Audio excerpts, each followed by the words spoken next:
एक बार की एक खबर है जहां एनआईए कोर्ट ने कहा है कि दंगाइयों के लिए हमेशा देसी विदेशी एनजीओ खड़े हो जाते हैं, और बाकायदा उन्होंने 7 एनजीओ का नाम लिया है। पहला एनजीओ है Citizen for Justice and Peace, दूसरा एनजीओ है People's Union for Civil Liberties, तीसरा एनजीओ है रिहाई मंच, चौथा एनजीओ है Alliance for Justice and Accountability, पांचवा एनजीओ है इंडियन अमेरिकन मुस्लिम काउंसिल, छठवां एनजीओ है साउथ एशिया सॉलिडरिटी मंच, और 7वां एनजीओ है जमीयत उलमा हिंद का legal cell. Jamiat Ulama Hind legal cell ने पिछले 5 साल में 400 से ज्यादा अलगाववादियों, आतंकवादियों की मदद किया है। यह भी कोर्ट में निकला है और कोर्ट ने अपने ऑर्डर में इसको भी रिकॉर्ड किया। भारत में 400 नहीं, 4 लाख से ज्यादा एनजीओ बने हुए हैं केवल और केवल भारत को बर्बाद कराने के लिए, अलगाववादियों की मदद करने के लिए, कट्टरपंथियों की मदद करने के लिए, जिहादियों की मदद करने के लिए, जो यहां पे जासूसी करते हैं उनकी मदद करने के लिए। और उन एनजीओ को जो फंडिंग हो रही है उनके लिए वो हो रही है 2010 के एफसीआरए कानून से। यह कानून कांग्रेस ने 2010 में बनाया इसी काम के लिए था कि जो भारत को बर्बाद करना चाहते हैं उनकी मदद करने के लिए उनको फंडिंग मिलती रहे। और बाकायदा कोर्ट ने 7 एनजीओ का नाम लिया है।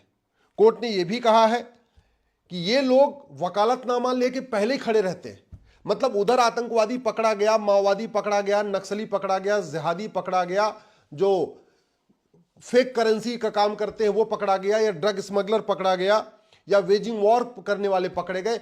वो पकड़े जाते हैं तब तक वकालतनामा फाइल हो जाता है कोर्ट में। ये बाकायदा मैं नहीं कह रहा हूं, ये जज साहब ने बोला हुआ है, एनआईए कोर्ट के जज साहब ने बोला हुआ है। ये बहुत ही गंभीर बात है। मैं पिछले कई सालों से कह रहा हूं कि ये जो कानून बनाया है कांग्रेस ने, ये भारत को बर्बाद करने के लिए बनाया। इस कानून को खत्म करिए 2010 के एफसीआरए को और एक नया चंदा नियंत्रण कानून बनाइए। वैसे भी कांग्रेस को कोसने से कोई फायदा नहीं होगा। हम नेहरू को कोसते रहे, इंदिरा को कोसते रहे, राजीव गांधी को कोसते रहे, नरसिम्हा राव को कोसते रहे, मनमोहन सिंह को कोसते रहे, सोनिया गांधी को कोसते रहे, राहुल गांधी, प्रियंका को कोसते रहे, उससे देश का कोई भला नहीं होने वाला है। देश का भला तब होगा जब कांग्रेस के बनाए गए प्रत्येक कानून की समीक्षा होगी, क्योंकि कांग्रेस ने एक भी कानून अच्छे मन से नहीं बनाया। कांग्रेस ने एक भी कानून भारत को मजबूत करने के लिए, भारत की संस्कृति को मजबूत करने के लिए, सनातन धर्म को मजबूत करने के लिए नहीं बनाया। जितने भी कानून बनाए हैं, चाहे वो प्लेस ऑफ वर्शिप एक्ट हो, चाहे माइनॉरिटी कमीशन एक्ट हो, चाहे माइनॉरिटी एजुकेशन एक्ट हो, चाहे वक्फ एक्ट हो, चाहे 2010 का एफसीआरए, ये सब भारत को बर्बाद करने के लिए बनाए। तो भारत को बचाना है, भारत को सुरक्षित करना है, तो कांग्रेस के कानूनों को खत्म करना पड़ेगा। और अब तो कोर्ट भी ये कह रही है, कोर्ट में पहली बार हुआ है जहां कोर्ट ने बाकायदा इस बात को कहा है कि किस तरीके से विदेशी एनजीओ भारत को बर्बाद कर रहे हैं। आज पहली बात तो ये, चंदन गुप्ता का अपराध क्या था कि 26 जनवरी 2018 को वो तिरंगा यात्रा निकाल रहे थे। भैया रिपब्लिक डे है, गणतंत्र दिवस है, 26 जनवरी को सब लोग तिरंगा यात्रा निकालते हैं। लेकिन ये बात वहां के कन्वर्टेड हिंदुओं को नहीं अच्छी लगी। यानी कन्वर्टेड हिंदुओं को चंदन गुप्ता से नफरत नहीं थी, कन्वर्टेड हिंदुओं को तिरंगा से नफरत थी कि तिरंगा तुम निकाल क्यों रहे हो। यह क्यों चल रहा है? क्योंकि मदरसों में सिखाया जाता है भारत माता की जय बोलना हराम है, वंदे मातरम गाना हराम है, राष्ट्र प्रथम हराम है, और वो तब ठीक होगा जब भारत में समान शिक्षा लागू होगी। तो पहली बात तो यह कि चंदन गुप्ता के हत्यारों को फांसी क्यों नहीं हुई, क्योंकि तब पुराना कानून चल रहा था आईपीसी। हालांकि जो ये नया वाला बीएनएस है ये भी कॉपी पेस्ट है, कोई बहुत ज्यादा इसमें भी नहीं है। पुराने कानून में भी चंदन गुप्ता के हत्यारों को न फांसी हुई, न आजीवन कारावास हुआ, न नागरिकता खत्म हुई। नया कानून लागू होने के बावजूद भी फिर कोई तिरंगा यात्रा निकालेगा और वो उसकी हत्या होगी तो भी न हत्यारों की 100% संपत्ति जब्त होगी, न हत्यारों को फांसी होगी, न उनकी नागरिकता खत्म होगी। क्योंकि लगभग ये कॉपी पेस्ट है, इसमें कोई बहुत ज्यादा डिफरेंस नहीं है नए वाले बीएनएस में और पुराने वाले आईपीसी में। केवल सेक्शन ऊपर नीचे हो चुके हैं। जो इधर सेक्शन 400 था वो सेक्शन इधर 100 में हो गया, जो इधर पहले 300 था वो 200 हो गया। कुल मिला के सेक्शन हेराफेरी हुई है, धाराएं बदली हैं, धाराओं का कंटेंट नहीं बदला है, धाराओं के शब्द नहीं बदले हैं। और ये कानून बनाते समय ये भी नहीं देखा गया कि अमेरिका के फेडरल पिनल कोड क्या है, कैसे है। अपराध रोकना है तो हमें अमेरिका का फेडरल पिनल कोड को देखना पड़ेगा, समझना पड़ेगा, और इसी तरीके का एक one nation one penal code लागू करना पड़ेगा। दूसरा, ये एनजीओ क्यों मदद करते हैं? क्योंकि उनको विदेशों से पैसा मिल रहा है। भाई उनको $5 लाख मिला, $4 लाख खर्च किए, $1 लाख मिल गया। तो ये जो एनजीओ है, खासतौर पे जमीयत उलमा हिंद, जो हर सभी आतंकवादियों, अलगाववादियों, जिहादियों के लिए खड़ी हो जाती, क्यों खड़ी हो जाती? घर से पैसा थोड़ी लगा रहा है। मदनी साहब घर से पैसा नहीं लगाते, बाकायदा उनको फंडिंग आती है, खाड़ी देशों से हवाला के जरिए आती है, बाकी एफसीआरए के जरिए आती है, बैंक में भी आती है, अंदर जो काला धन पैदा हो रहा है उसकी फंडिंग आती है। तो जब तक काला धन नहीं रुकेगा, हवाला नहीं रुकेगा, विदेशों से चंदा नहीं रुकेगा, तब तक देश के एनजीओ देश को बर्बाद करने के लिए काम करते रहेंगे। और हम ऐसे एनजीओ का नाम छप गया, ठीक है, लेकिन हुआ क्या? कोई फर्क नहीं पड़ा। ये क्या, ये जिन 7 एनजीओ का नाम इसमें छपा है, क्या वो अपना जो एक्टिविटी बदल देंगे? नहीं बदलेंगे। क्यों? उनको पैसा इसी काम के लिए मिल रहा है। जहां पे अलगाववादियों की मदद के लिए फंडिंग आ रही है, और फंडिंग ऐसी आ रही है कि भाई तुम्हें हम अगर 1 लाख रुपए देंगे तो 50,000 रुपए खर्च करो, 50,000 रुपए तुम्हारा हो गया, तो हर व्यक्ति काम करेगा। वही कर रहे। भारत को बचाना है ना, तो सबसे पहले विदेशी चंदा नियंत्रण कानून बनाइए। इस एफसीआरए को खत्म करिए, विदेशी चंदा नियंत्रण कानून बनाइए। भारत को बचाना है तो संपत्ति को आधार से लिंक करिए। भारत को बचाना है तो जस्टिस विद इन ये लागू करिए। भारत को बचाना है तो आतंकवादियों को ही नहीं, आतंकवादियों के मददगारों के खिलाफ भी वो धारा लगाइए।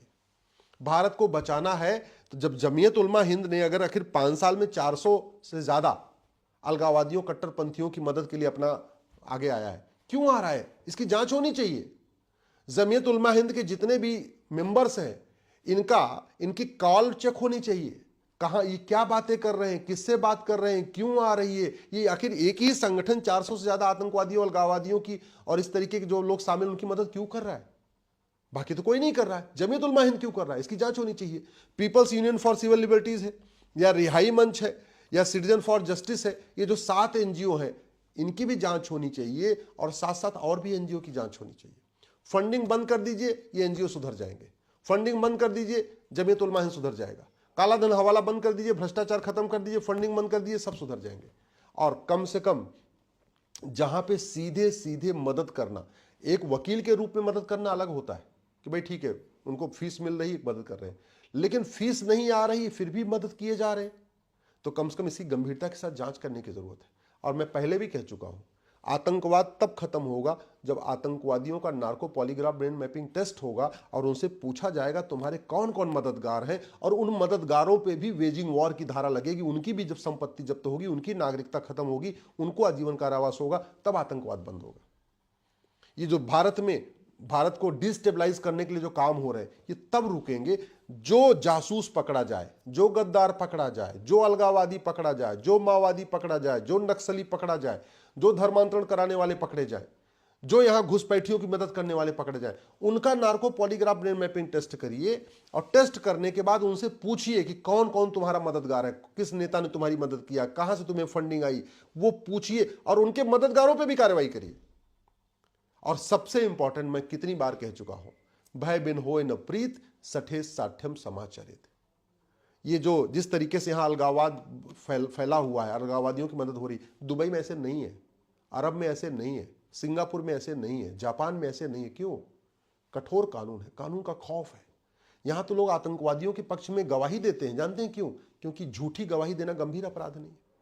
यहां आतंकवादियों को कोर्ट में जाके एफिडेविट कहते हैं, हाँ जी ये तो हम निर्दोष है। क्यों कह देते हैं?